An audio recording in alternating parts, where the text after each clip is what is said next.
আসসালামু আলাইকুম। তোমরা যারা এসএসসি পরীক্ষার্থী রয়েছ, তোমাদের প্রত্যেককে আজকের ক্লাসে স্বাগতম। আজকের ক্লাসে তোমাদের পরিসংখ্যান সিরিজের পঞ্চম পর্বের ক্লাস। আজকে আমরা মধ্যক নির্ণয় সম্পর্কে আলোচনা করব।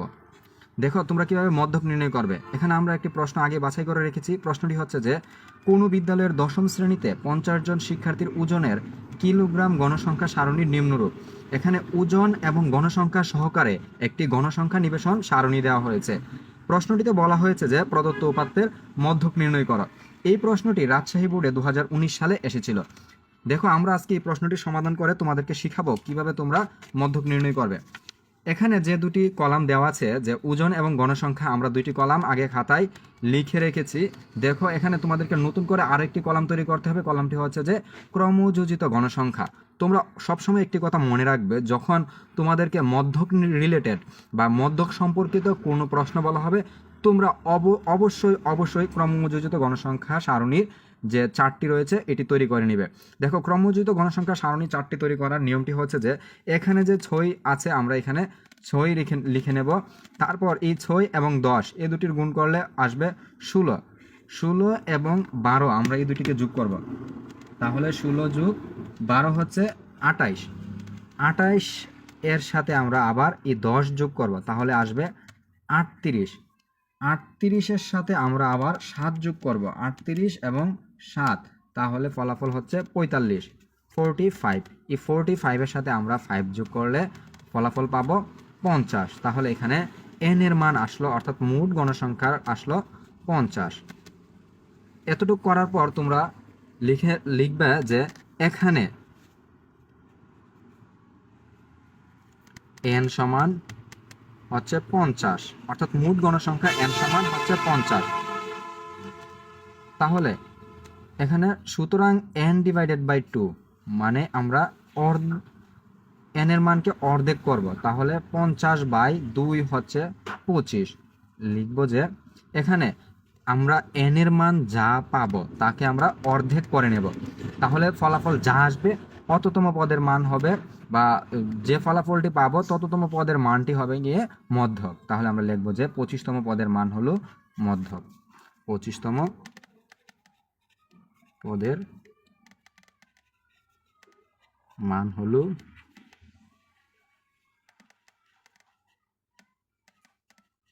মধ্যক।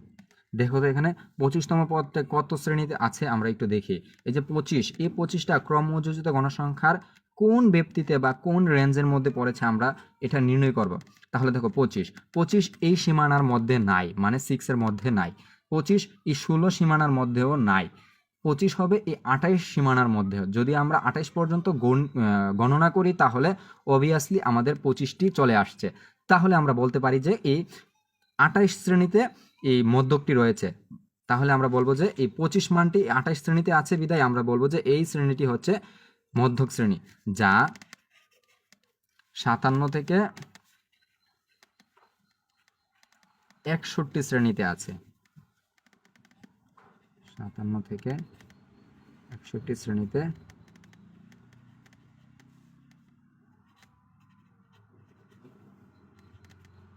অবস্থিত। তাহলে আমরা মধ্যক শ্রেণীটিও নির্ণয় করে নিলাম। এবার দেখো আমরা এখানে কি করব, মধ্যকের যে সূত্রটি রয়েছে সূত্রটি লিখব। সুতরাং মধ্যকের সূত্রটি হচ্ছে যে মধ্যক সমান L plus n divided by 2 minus FC into H divided by FM।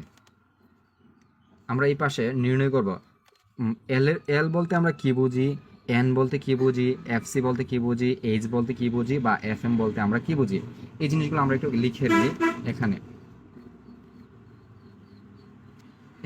L হচ্ছে মধ্যক শ্রেণীর নিম্ন সীমা, মধ্যক শ্রেণীর নিম্ন সীমা।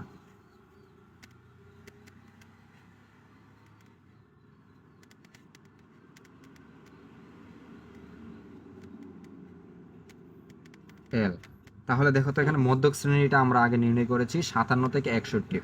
তাহলে এই 57 মানটি হচ্ছে মধ্যক শ্রেণী, আমরা এখানে লিখে নেব যে 57। আর n/2 এর মান আমরা এখানে নির্ণয় করেছি, n/2 এর মান হচ্ছে 25। n divided by 2 equal to 25। তারপর এফসি, এফসি হচ্ছে এখানে মধ্যক শ্রেণীর পূর্ববর্তী ক্রমযোজিত গণসংখ্যা। আমরা লিখব যে এফসি মধ্যক শ্রেণীর পূর্ববর্তী ক্রমযোজিত গণসংখ্যা।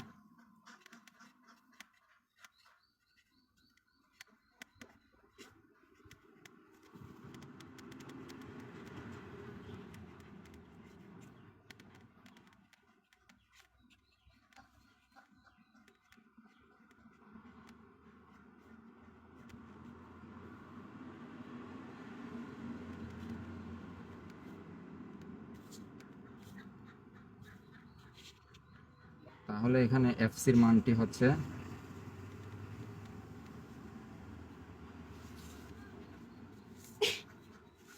তাহলে এফসির মানটি আসছে এখানে এফসি ইকুয়াল টু, দেখো এখানে মধ্যক শ্রেণীর পূর্ববর্তী ক্রমিত গণসংখ্যাটি হচ্ছে, এটি হচ্ছে মধ্যক শ্রেণী। এই 57 থেকে 51 পর্যন্ত যে শ্রেণী ব্যক্তিটি রয়েছে তা হচ্ছে মধ্যক শ্রেণী, আর তার পূর্ববর্তী গণসংখ্যাটি হচ্ছে এখানে 16। তাহলে আমরা এখানে লিখব এফসি ইকুয়াল টু 16।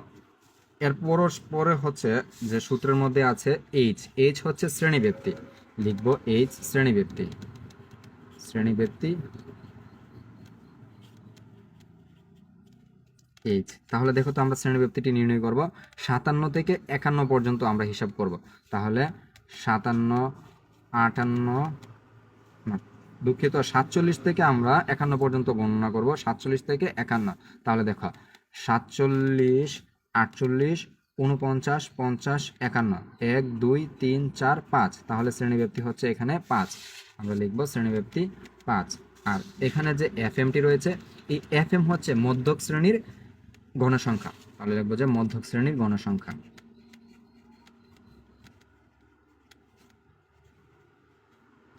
মধ্যক শ্রেণীর গণসংখ্যা এফএম। তাহলে এফএম এর মানটি দেখো তো কত আসে। মধ্যক শ্রেণী ছিল এই 57 থেকে 51 শ্রেণীটি, আর এই শ্রেণীর গণসংখ্যাটি হচ্ছে 12। তাহলে আমরা এখানে লিখব যে মধ্যক শ্রেণীর গণসংখ্যা এফএম সমান 12। এবার আমরা মানগুলিকে বসিয়ে ক্যালকুলেশন করব সূত্রের মধ্যে। দেখো এখানে এল এর মান, এল এর মান আমরা এখানে বের করেছি কত, 57, 57 প্লাস n/2, n/2 এর মান আমরা পেয়েছি এখানে 25, 25 মাইনাস এফসি, এফসির মান অর্থাৎ মধ্যক শ্রেণীর পূর্ববর্তী যোজিত গণসংখ্যা বা ক্রমযোজিত গণসংখ্যা, আমরা এফসির মানটি পেয়েছিলাম কত, 16। এফসির মান ছিল এখানে 16। তাহলে আমরা এখানে লিখব 16। এবং এইচ, এইচ হচ্ছে এখানে শ্রেণী ব্যক্তি, শ্রেণী ব্যক্তির মান আমরা এখানে বের করে রেখেছি যে শ্রেণী ব্যক্তি এইচ সমান 5। তাহলে আমরা এখানে লিখব 5। এফএম, এফএম এর মান আমরা বের করেছি মধ্যক শ্রেণীর গণসংখ্যা এফএম সমান 12। তাহলে আমরা এখানে লিখব যে 12। এখানের মধ্যে আমরা আগে কাজটি করব যে 57 প্লাস এই 25 থেকে 16 আমরা বিয়োগ করব। 25 থেকে যদি আমরা 16 বিয়োগ করি তাহলে ফলাফল হচ্ছে 9। 25 থেকে 16 বিয়োগ করলে ফলাফল হচ্ছে 9 এবং 5/12 যেভাবে আছে আমরা এভাবে রেখে দিলাম। এখন এখানে 57 প্লাস এই 9 এবং 5-এর গুণফল হবে 5 নং 45, 45কে আমরা 12 দ্বারা ভাগ করব। তাহলে ফলাফল আসলে এখানে 57 প্লাস 45কে যদি আমরা 12 দ্বারা ভাগ করি ফলাফল হবে 45 divided by 12 equal to 3.75, 3.75 equal to, এখানে আমরা এই 3.75 এবং 57 দুইটাকে যোগ করব। তাহলে 57 প্লাস 3.75 ফলাফল হচ্ছে 60.75। এটির পেছনে প্রায় লিখে দেবে। এটি হচ্ছে অঙ্কটির নিয়ম। যদি কারো কোনো প্রবলেম থাকে কমেন্ট বক্সে জানাও। আশা করি বুঝতে পেরেছো সবাই। সবাইকে ধন্যবাদ।